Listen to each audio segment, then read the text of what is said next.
తున్నప్పుడు కూడా గ్రామాల్లో ఉండబట్టే పెత్తందారుల దౌర్జన్యాలు మళ్ళీ పెరిగినప్పుడు దాన్ని అప్పుడు విప్లవోద్యమం మాకు అండగా లేకముందనే మేము ఎదుర్కొన్న వాళ్ళం. ఇప్పుడు ఇంటికి వచ్చినంత మాత్రాన కుటుంబ జీవితం గడిపినంత మాత్రాన మా మీద కొనసాగుతున్న ఆధిపత్యం లేదా వివక్షను మేము చూస్తూ ఊరుకోలేము. కాబట్టి మేము దాన్ని ప్రతిఘటించే కార్యక్రమాన్ని కూడా మళ్ళీ ఉండి చేయడం జరిగింది. ఆ ప్రతిఘటించే కార్యక్రమం చేస్తున్నప్పుడు అప్పుడు మాజీల మీద అంటే మాజీ నక్సల్స్ మీద రెండు రకాలుగా ఇబ్బందులు వచ్చేది. ఒకటి, పోలీసుల దృష్టిలోమో అతను విప్లవోద్యమానికి డైరెక్ట్గా సంబంధం ఉండి ఆ సంబంధాలు కొనసాగిస్తున్న ఒక మాజీ నక్సలైట్గా చూస్తారు. అదే విప్లవోద్యమం ఎట్లా చూస్తుంది అంటే చాలా మందిని ఒకసారి అండర్ గ్రౌండ్ జీవితం గడిపి మళ్ళీ ఇంటికి వచ్చి కుటుంబ జీవితం గడుపుతున్నప్పుడు ఏమాత్రం కొంత చిన్న చిన్న అనుమానాలు వచ్చినా కూడా వాళ్ళను ఇన్ఫార్మల్గా ముద్రేసిన సమయం ఉంటుంది. అంటే పోలీసులకేమో నక్సలైట్లుగా కనిపిస్తారు, నక్సలైట్లకేమో ఇన్ఫార్మల్గా లేదా ఆతర సంబంధాలు కనిపిస్తారు. అట్లా మా ఏరియా చుట్టుపక్కల ప్రాంతాల్లో కూడా అది బాగా కొనసాగింది. చాలామందిని ఇటు వీళ్ళు చంపారు, అటు వాళ్ళు చంపారు. ఆ నేపథ్యం కొడుతున్నప్పుడు నేను ఒకరోజు మన దళితుల మీద జరిగిన వివక్షత, ఉదాహరణకు మన పిల్లోడు ఒక గిరిగిరి తీసుకున్నాడు ఒక వ్యక్తి దగ్గర. గిరిగిరి అంటే ఒక 2000 ఇస్తే అది రోజు 20 రూపాయలు అట్లా కట్టాలి. అది 40 రోజులు ఏదో ఉంటుంది అంతే కదా, అట్లా ఉంటుంది. 100 రోజులు ఉంటుంది, అంత 20 అంటే 100. అయితే ఆ అబ్బాయికి కొద్ది 2000 తీసుకున్న కాడ 1500 కట్టాడు, ఇంకా 500 కట్టలే. ఆ కట్టే సమయం ఉన్నప్పుడే అతనికి కొద్ది టీబీ వచ్చింది. అతను పోలేదు, ఆ రిక్షా అమ్ముకొని కూడా కట్టలేడు. ఇది కట్టలేదు కానీ ఆయన బాగుపడ్డాడు. 6 నెలల తర్వాత అతను బాగుపడ్డ తర్వాత ఇంకొక వేరే వాళ్ళ రిక్షా మళ్ళీ కిరాయికి రిక్షా తొక్కుతూ ఆ ఊర్లో కనిపించాడు, మా ఊర్లో కనిపించాడు. ఈ 2000 ఇచ్చిన ఆయన ఒక 1500 ముట్టినా ఒక 500 ఇవ్వాలి. కానీ అక్కడ ఆయన నువ్వు నాకు 500 ఇవ్వకుండా, నా డబ్బులు నాకు మొత్తం ఇవ్వకుండా నువ్వు మళ్ళీ ఇంకో రిక్షా ఎక్కువ నడుపుతావరని చెప్పి ఊరు నాటి సెంటర్లోనే మొత్తం చొక్కా ప్యాంట్ ఇప్పదీసి రిక్షాను డ్రైవర్ మీద నడుపుకుంటూ ఊర్లో ఆయన ఇంటికి తీసుకెళ్ళాడు. అతనికి ఏం లేదు. ఆ విషయం మాకు వెంటనే తెలిసింది. అంటే ఇట్లా జరుగుతుంది, ఊర్లో జరుగుతుంది అని చెప్పింది. మేము అంతకుముందు ఆత్మగౌరవ స్ట్రగుల్లోనే ముందుకెళ్ళిన వాళ్ళం. దెబ్బలు పడడం, గొడవలు పడడం, సావు బతుకులు పడటం చేశాము. ఆ క్రమంలో జైలుకి వెళ్ళాము, చదువు మానుకున్నాం. మరి ఇంటికి వచ్చినంత మాత్రాన, ఇంటికాడ ఉన్నంత మాత్రాన మా మీద ఇంత అవమానాలు జరిగితే మేము మౌనంగా ఉండలేము కదా. ఈ డబ్బులు ఇచ్చిన వ్యక్తి పీపుల్స్ వార్ సింపథైజర్, దెబ్బలు కొట్టిన వ్యక్తి అవమానించిన వ్యక్తి సింపథైజర్, మేమేమో అప్పుడు మాజీ నక్సలైట్లం. అయినంత మాత్రాన మేము అడగాలి కదా. మేము వెంటనే ఊర్లోకి పిలిపించి, మా ఇండాలకు పిలిపించి తప్పు ఒప్పించాం. ఇది తప్పు జరిగిందని తప్పు ఒప్పించాం వాళ్ళతోటి. అయితే తప్పు ఒప్పుకున్న మనిషే పోయి కేవలం ఈయన వల్లనే నేను తప్పు ఒప్పుకోవాల్సి వచ్చింది, ఈయన ఎప్పటికీ పంచాయతీలే చేస్తున్నాడు అంటే మేము ఏ విధంగా మేము ముందుకెళ్ళినా కూడా మాకు అడ్డు తగులుతున్నాడు అనే పద్ధతిలో విప్లవోద్యమ శ్రేణులకు చెప్పడం జరిగింది. వాళ్ళు ఒకరోజు వచ్చి నన్ను బాగా విపరీతంగా కొట్టడం జరిగింది. అంటే నువ్వు పంచాయతీలు చేస్తావని చెప్పి. మేము పంచాయతీలు చేసింది ఆత్మగౌరవం సంబంధించిన విషయం. విప్లవోద్యమాన్ని అనుసరించడానికి ఆత్మగౌరవం కోసమే స్ట్రగులే, ఈ రోజు కూడా ఆత్మగౌరవం కోసం స్ట్రగులే. అప్పుడు విపరీతం కొట్టి చనిపోయిండ్రని పోయిండ్రు అంతే. ఆ నేపథ్యంలో నేను హాస్పిటల్ పడి బయటకు వచ్చిన తర్వాత ఆలోచించడం జరిగింది. ఒకవైపు పోలీసు వాళ్ళ దృష్టిలో ఇంకా నక్సలైట్లు, వీళ్ళ దృష్టిలో ఆ గ్రామంలో నిలబడితే కూడా నిలబడలేని పరిస్థితిలో జరుగుతుంది. కొద్ది రోజులు తప్పుకుందామనే పద్ధతిలో, ఇక్కడ నుంచి తప్పుకుందామనే పద్ధతిలో అక్కడ నుంచి నేను సత్యమూర్తి గారు కొంత పరిచయం ఉన్న క్రమంలో నేను ప్రకాశం జిల్లా వెళ్ళడం జరిగింది. అక్కడ చీమకుర్తి ఘటన జరిగింది. 3 మన దళిత మాల అమ్మాయిలు ఏషమ్మ, రాముల, మంజమ్మలను అత్యాచారం చేసి చంపారు. అదే గ్రానైట్ కోరలలో నీళ్ళలో పడేశారు.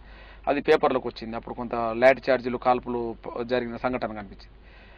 ఆ సంఘటన కాడికి నన్ను సత్యమూర్తి గారు పంపడం జరిగింది. ఇక్కడ ఉండడం కంటే అక్కడికి పోయి మన వాళ్ళకు దళిత ఉద్యమాలు చేద్దామనే పద్ధతిలో. ఆ క్రమంలో జరుగుతున్న సమయంలో 1-2 సంవత్సరాలు గడిచి ఆ జిల్లాలో కొంత దళిత ఉద్యమాన్ని కొంత బలోపేతం చేస్తున్న సమయంలో కాన్శీరామ్ పార్టీ, బహుజన్ సమాజ్ పార్టీ ప్రధానంగా ఉత్తరప్రదేశ్లో ఒక ప్రభావితంగా జరిగి ఆంధ్రప్రదేశ్లో కూడా రావడం జరిగింది. ఆ క్రమంలో మేము సత్యమూర్తి గారు సత్యమూర్తి గారు అప్పుడు బహుజన్ సమాజ్ పార్టీలో చేరాడు. మళ్ళీ కత్తి పద్మరావు, సత్యమూర్తి గారు, తారకం వీళ్ళందరూ చేరాడు. ఆ క్రమంలో ఇక్కడికి వచ్చాం. ఒకసారి హైదరాబాద్లో కాన్శీరామ్ గారు మీటింగ్ పెద్ద ఎత్తున జరుగుతున్న సమయంలో సత్యమూర్తి గారు ఇక్కడ ముందు ఒక వారం 10 రోజుల ముందే ఇక్కడికి వచ్చి ఆర్గనైజ్ చేయడానికి ఇక్కడికి వచ్చాం. తాజ్మహల్ హోటల్ ఉన్నది ఇక్కడ. ఎక్కడది? హ్యాబిట్సా? ఆ తాజ్మహల్ హోటల్లో వీళ్ళు రూమ్ తీసుకున్నారు, మేము కూడా రూమ్ తీసుకున్నాం. ఆ క్రమంలో విజయభాస్కర్ రెడ్డి గారి ప్రభుత్వం కులాల మీటింగ్ జరుగుతుంది. అంటే ఒక రకంగా చెప్పాలంటే బహుజన్ సమాజ్ పార్టీ అణగారిన కులాల్లో దూసుకెళ్తుంది.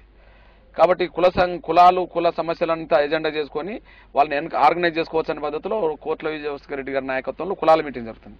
ఆ క్రమంలో ఆదిజాంబారుందే సమాఖ్య పేరుతో మన వాళ్ళు మీటింగ్ పెట్టిండ్రు. ఉదాహరణకు ఆదిజాంబారుందే సమాఖ్య అధ్యక్షుడేమో ఎన్ వెంకటస్వామి గారు రిటైర్డ్ ఐఏఎస్, తర్వాత మంద జగన్నాథము దాని ప్రధాన కార్యదర్శి దక్షిణాది రాష్ట్రాల దానికి.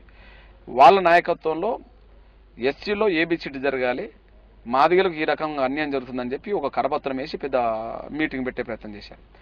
నాకు ఆ కరపత్రం తీసుకొచ్చింది ఈ నల్ల సూర్యప్రకాష్, ఇప్పుడు బహుజన్ సమాజ్ పార్టీలో ఉన్న నల్ల సూర్యప్రకాష్. నేను మాదిగాని తెలియదు కానీ ఆడ వచ్చి ఇట్లా మాదిగోళ్ళ మీటింగ్ జరుగుతుంది సార్ అన్నప్పుడు నేను తీసుకున్నా. ఏంటి ఇది అని చెప్పి, అంటే సత్యమూర్తి గారు చెప్పడానికి వచ్చాడు ఈయన. అంటే నేను తీసుకుంటున్నప్పుడు నువ్వేం కులం అని నన్ను అడిగాడు. నేను కూడా మాదిగా అని చెప్పడం జరిగింది. అట్లా ఆ పరిచయం.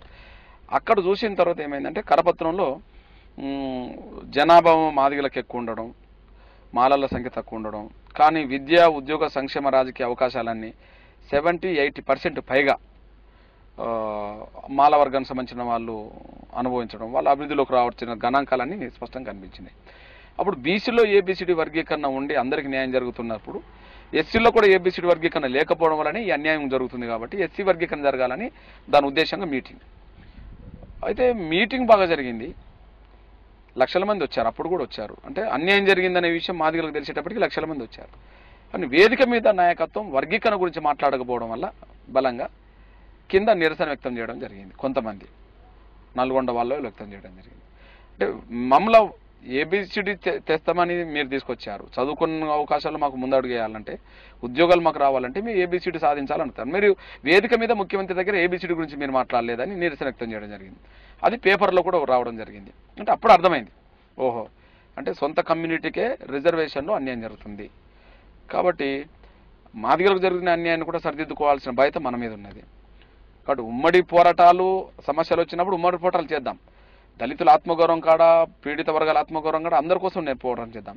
కానీ సొంత కులానికి కూడా అన్యాయం జరుగుతున్నప్పుడు దాన్ని కూడా న్యాయం చేయాలనే దాని మీద ప్రకాశం జిల్లాలో ఉండి తిరుగుతున్న సమయంలో ఇది కరపత్రం ఈ మీటింగ్ జరిగింది కనుక, అంటే వాళ్ళకు కొంత టైం లేదు. జగన్నాథం కానీ వెంకటస్వామి అంటే అప్పుడు ఐఏఎస్ ఆఫీసర్లు వీళ్ళందరూ, డాక్టర్లు వీళ్ళందరూ. అదే సమయంలో నిరంతరం ప్రజల్లోకి వెళ్ళి పనిచేయడానికి వాళ్ళకి అవకాశం లేదు, ఉద్యమ స్పిరిట్ ప్రదర్శించడానికి అవకాశం లేదు. వాళ్ళ ఉద్యోగస్తులు పోరాటాలు తెగింపు చేయడానికి అవకాశం లేదు. ఇవన్నీ కొన్ని ఉన్నాయి కాబట్టి అది మనం ఎందుకు చేయొద్దు అనే పద్ధతులు ఆలోచించుకొని అక్కడ ప్రకాశం జిల్లాలో ఈదుముడి అనే గ్రామం ఉన్నది. అది దళిత ఉద్యమానికి కత్తిబద్దనకు అది ఒక కేంద్రం. అది అక్కడ మాదిగలు ఉంటారు, ఉద్యమంలో వాళ్ళు కీలకం పాత్ర. వాళ్ళ దగ్గరికి వెళ్ళి ఒక 2-3 సార్లు వాళ్ళ ఎంబడి తిరిగి, సరే దళిత ఉద్యమాలన్నీ చేద్దాం, మన ఆత్మగౌరవ సగులు కూడా రాజీ పడద్దు, కానీ మనకు అన్యాయం జరుగుతున్నప్పుడు మన వాట కోసం మనం పోరాటం చేయాలి అనే పద్ధతిలో వాళ్ళకి నచ్చజెప్పి అట్లా జూలై 7, 1994లో ఈదుముడిలో 20 మందితోటి ఎంఆర్పిఎస్ని ఏర్పాటు చేయడం జరిగింది. ఆ విధంగా ఎంఆర్పిఎస్ ఇవాళ ఒక బలమైన ఉద్యమంగా మారింది.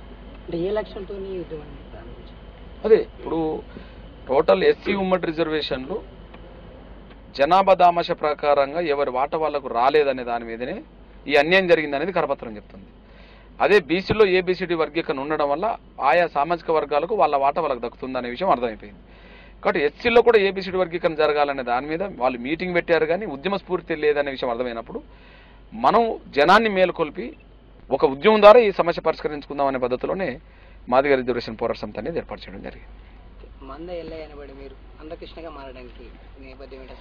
అదే విషయం ఏంటంటే, వాస్తవానికి చిన్నప్పుడు అవ్వాయ్య, అంటే మేము అమ్మ నాన్న అవ్వాయ్య, వాళ్ళు పెట్టిన పేరు మంద ఏలియ. అయితే మళ్ళీ స్కూల్కి వెళ్ళేటప్పటికి 4వ తరగతిలో పేరు మార్చడం జరిగింది. అంటే